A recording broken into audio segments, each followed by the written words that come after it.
chona thayo panu ke mashoha ani ele se dan mai ponge ele kem pang no ria ponge mai lengoy hai mai le asho hai mai goy hai mai goy hai mai goy hai mai goy hai tatam hai tatanya khai shotong shakuto ke apang asho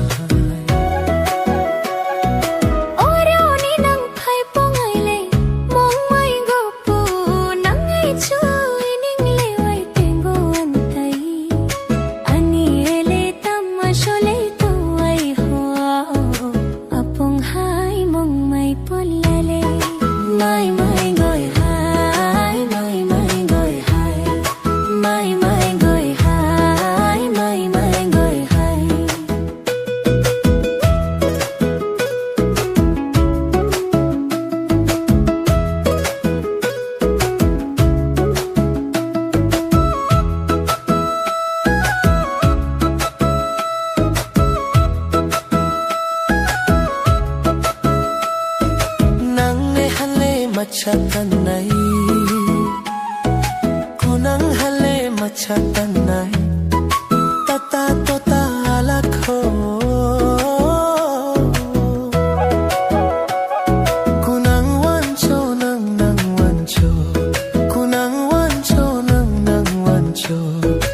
ani ele tamashole to ay ho apong hai mong may ponlale asho hayo apo hayo mai goy hai mai goy hai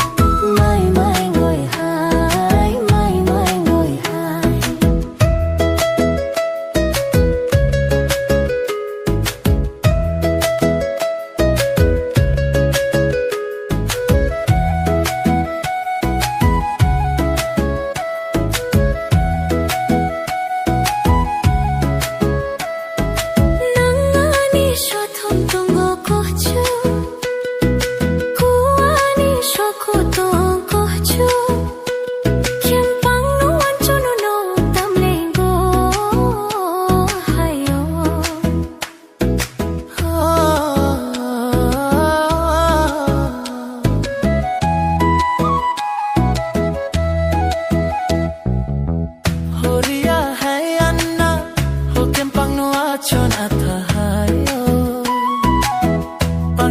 Shohani ele se dan mai ponge ele kem pang no ria ponge mai lengoy hai